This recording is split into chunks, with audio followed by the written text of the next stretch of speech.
Salut les ghouls! Aujourd'hui, je vous parle du premier tome de la série Monster High écrit par Lizzie Harrison. Donc le premier tome est là et les 3 autres tomes sont ici. Alors, je vais vous parler de tous les tomes de cette série au fur et à mesure que je les relis parce que oui, je les avais tous lus quand j'étais petite. Ce sont des livres d'enfance pour moi, donc je les ai gardés précieusement et je me suis dit que je pouvais les relire en tant qu'adulte pour voir ce qu'ils valent. Est-ce que ils sont intéressants que quand on est adolescent ou est-ce que en fait ils sont intéressants malgré, enfin peu importe l'âge qu'on a quand on les lit. En tout cas, quand j'étais petite, j'avais vraiment beaucoup apprécié. Je me rappelle que j'étais vraiment dedans et qu'au final, la façon dont les personnages de Monster High sont présentés dans ces livres a vraiment coloré la façon dont je les voyais quand je jouais au Monster High. Et en relisant, j'ai d'ailleurs réalisé que ces livres, en fait, m'avaient beaucoup marqué et influencé. Et je trouve que c'est assez fou que des livres peuvent, en fait, apporter des choses comme ça dans la vie des gens. Voilà. Dans ces livres, j'avais en fait souvenir qu'il y avait un petit quelque chose de vraiment spécial. Et j'avais envie de le retrouver. Et je l'ai retrouvé en lisant ce premier tome. Donc du coup, je trouve dommage en fait que les gens ne parlent pas de ces livres comme si ces livres n'avaient jamais existé. Alors que ces livres, en fait, ils sont divertissants et intéressants. Et franchement, si on aime les Monster High, je crois que c'est assez difficile de ne pas apprécier en fait. Voilà. Donc je vais vous parler de ce premier tome que j'ai fini de lire hier soir. Et du coup, j'ai commencé le tome numéro 2. Donc je pourrais vous en parler dès que je l'aurai fini de le relire. Voilà. Mais déjà, je vous parle donc de ce premier tome. Alors, pour commencer, en ce qui concerne les monstres du livre, parce que en fait, je pense que ça peut être intéressant de savoir qui se trouve dans le livre, hein, quel monstre se trouve dans le livre, parce que suivant les monstres que vous appréciez ou que vous n'appréciez peut-être pas tant que ça peut vous donner envie ou pas de lire le livre.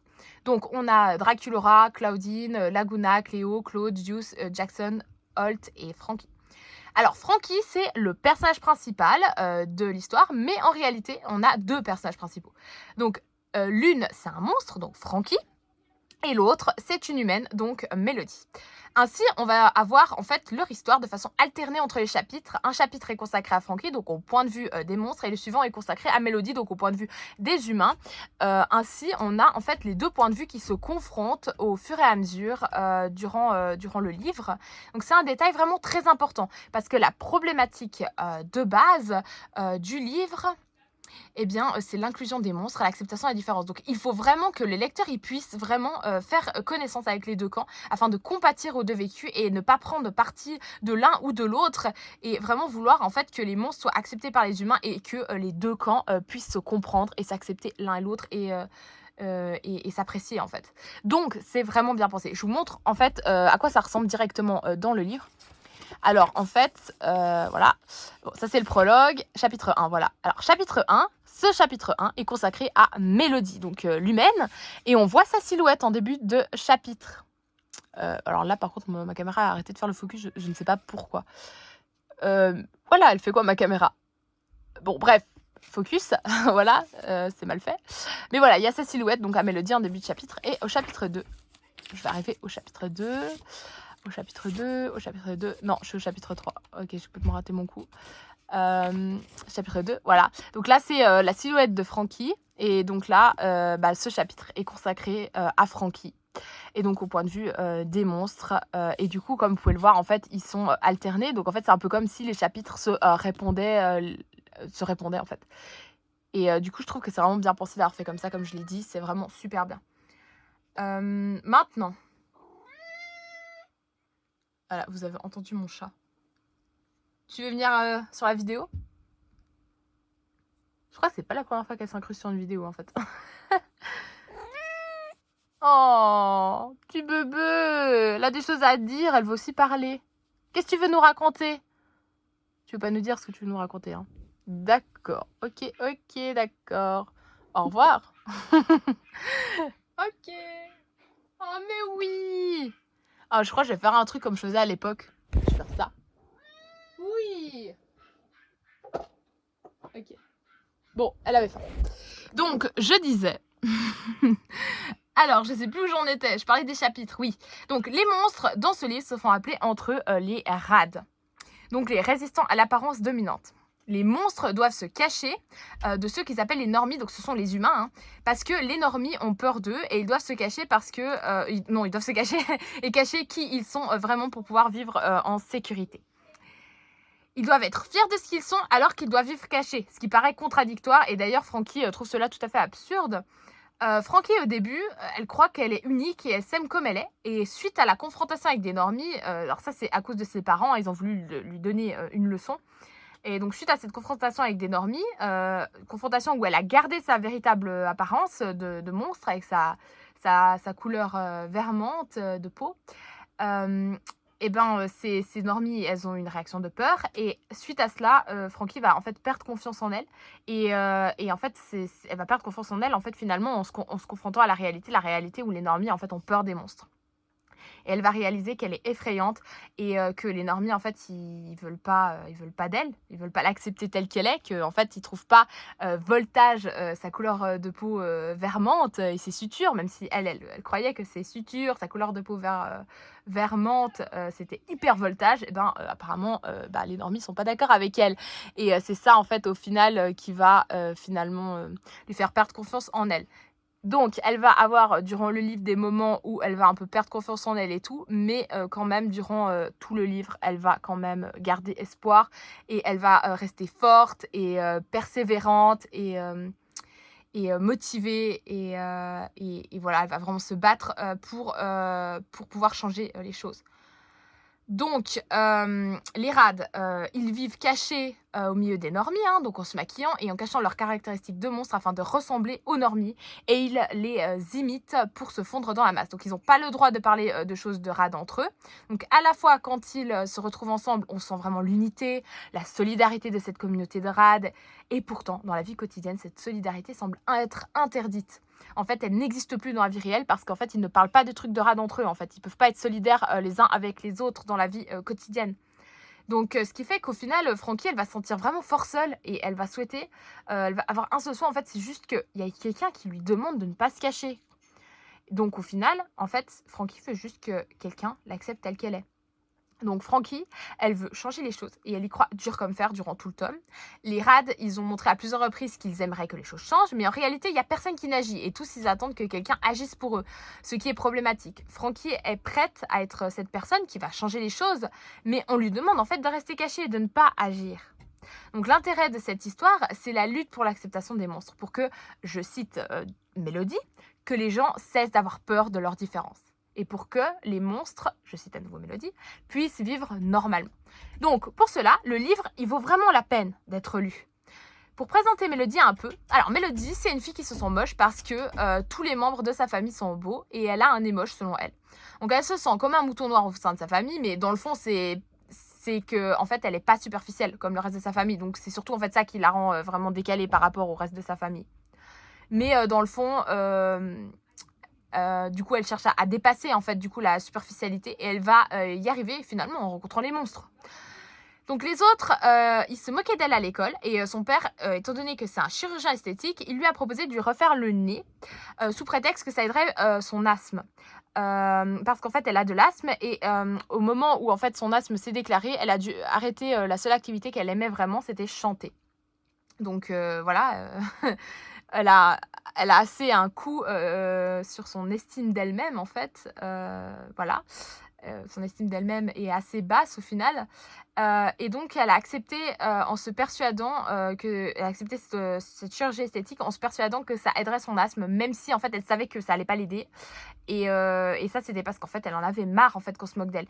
Et du coup, au final, elle a capitulé et elle le dira plus tard en fait que elle regrette en fait de n'avoir pas eu le courage d'assumer sa différence et elle prendra le parti des monstres parce qu'elle se sent un peu comme un monstre au final. Je note en fait que personnellement j'ai un peu de la peine avec ce personnage de Mélodie parce que en fait je suis totalement contre la chirurgie esthétique, hein, ces raisons pour avoir fait de la chirurgie esthétique finalement pour moi ne sont pas suffisantes pour faire la chirurgie esthétique et en fait de toute façon la chirurgie esthétique en fait il n'y a pas de raison d'en faire, c'est quelque chose qui ne devrait pas se faire, voilà, c'est mon opinion, on ne fait pas de chirurgie esthétique, voilà, peu importe les raisons, faut pas faire la chirurgie esthétique. Après évidemment effectivement il faut s'aimer tel qu'on est, il faut s'accepter comme on est, vrai, il y a personne qui est réellement moche. Bon, ça, je suis d'accord avec ça, évidemment. Mais voilà, la chirurgie esthétique, je suis contre. Après, Mélodie admet en fait qu'elle a eu tort, donc ça passe et effectivement, c'est pas non plus un livre qui dit: «C'est bien, faites de la chirurgie esthétique, ça va régler vos problèmes». C'est un livre qui dit: «C'est pas en faisant la chirurgie esthétique que, ça va régler vos problèmes et c'est pas en faisant, de la chirurgie esthétique que vous deviendrez beau ou belle». Et puis, en fait, c'est pas du tout la solution de faire la chirurgie esthétique et vous allez carrément regretter de faire de la chirurgie esthétique, en fait, si vous en faites. Voilà, donc c'est pas un livre qui dit: «C'est bien, faites de la chirurgie esthétique». Non, mais voilà, je suis quand même contre la chirurgie esthétique et je trouve quand même qu'au final, malgré tout, Mélodie, ses raisons, en fait, ses problèmes de vie, je trouve qu'ils sont un petit peu quand même, légers à côté de ceux des monstres, au final. Enfin, après voilà, c'est mon ressenti et puis mon avis. Mais voilà. Après, je comprends quand même un peu Mélodie parce que, personnellement, quand j'étais à l'école, on s'était moqué de moi à cause de ma chevelure, volumineuse et du coup, j'avais lissé mes cheveux pour pouvoir avoir la paix. Donc voilà, je comprends un peu quand même, hein, parce que voilà. Mais maintenant, j'ai mes cheveux qui sont, naturels, hein, parce qu'effectivement, j'avais regretté au final d'avoir capitulé. Donc je comprends quand même, son point de vue. En plus, j'ai été opérée, pour ma scoliose parce que, bah, j'avais une scoliose qui, était une scoliose qui empirait au fur et à mesure. Donc du coup, j'avais le dos qui devenait de plus en plus, tordu. Et puis, du coup, il fallait que je me fasse opérer pour pas, que mon dos soit vraiment totalement tordu, puis que je sois complètement, pliée en 2 en fait. Mais en fait, moi, personnellement, en fait, je m'en fichais complètement d'avoir le dos tordu ou pas. C'était pas un complexe pour moi, alors qu'apparemment, pour beaucoup de gens, c'est un complexe, en fait, d'avoir le dos tordu à cause de sa scoliose. Puis c'est aussi une des raisons pour lesquelles ils se font opérer, en fait. Mais moi, en fait, j'en avais complètement rien à faire.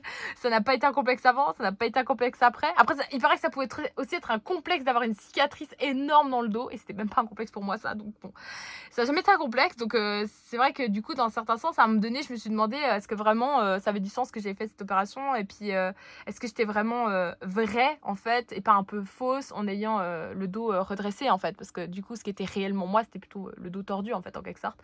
Et du coup, j'ai eu un petit peu, je me suis sentie un peu aussi fausse un peu d'avoir fait cette opération, en fait.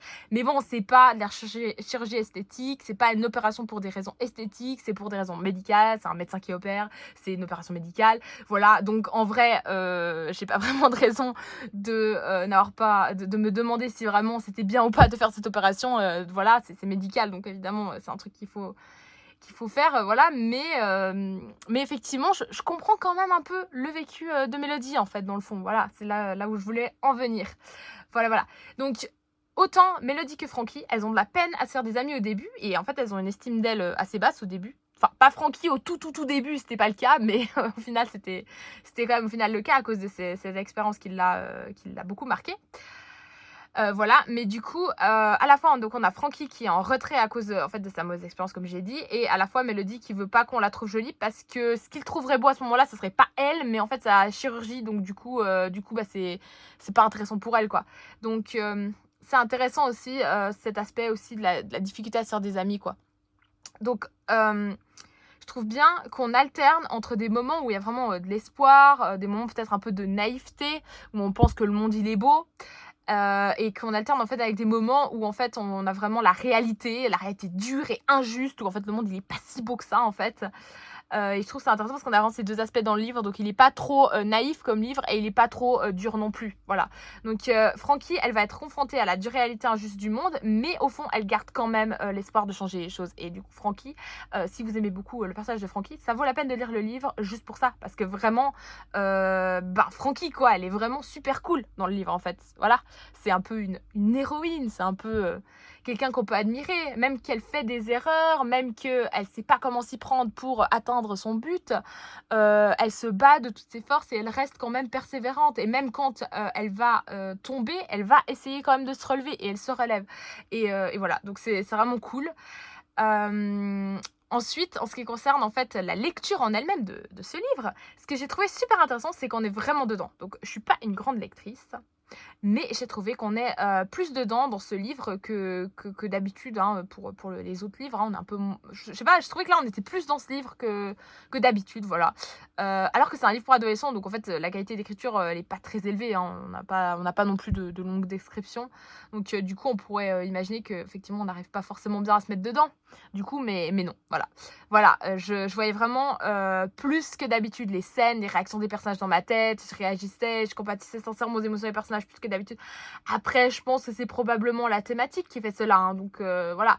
Je me suis toujours sentie, comme un monstre, de par mon autisme et mon TDAH, donc je pense que dans le fond, c'est plutôt parce que je sais vraiment ce que ressentent, les rades, et que j'ai vécu des choses similaires, à ce qu'ils vivent dans ce livre, que, du coup, je compatis beaucoup et que je suis vraiment dedans au final. Je pense que c'est vraiment ça qui a joué vraiment un grand rôle, pour mon implication dans cette lecture, mais je pense que quand même, c'est un livre où on peut bien se mettre dedans malgré tout.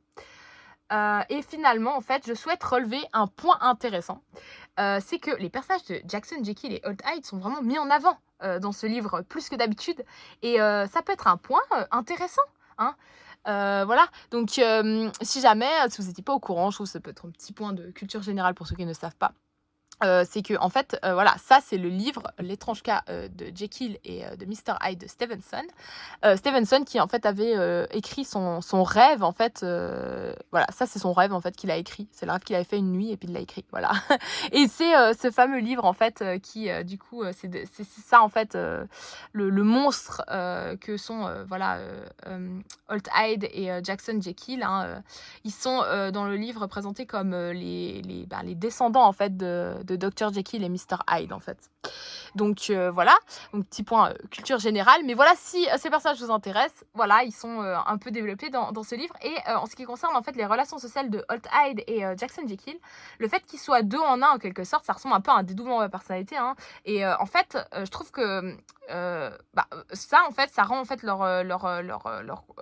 notamment ça rend leur relation sociale compliquée.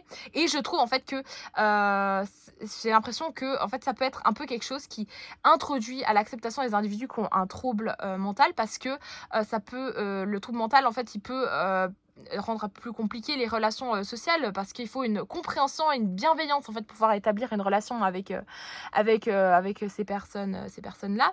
Et du coup je trouve que ça nous introduit un peu quand même, parce que Jackson en fait il est là, puis après c'est Holt et tout, puis faut être quand même compréhensif et tout, et puis faut être quand même bienveillant et tout. C'est quand même assez compliqué quand même, et je trouve que ça introduit assez positivement à cet aspect-là. Voilà, et voilà. Du coup, j'ai fini de vous parler de ce livre. Je vous ai rien dit de l'histoire au final, donc du coup, c'est un peu l'objectif, hein, évidemment. À vous de découvrir l'histoire en lisant le livre, voilà. Et du coup, je vous dis à plus pour une prochaine vidéo. Salut!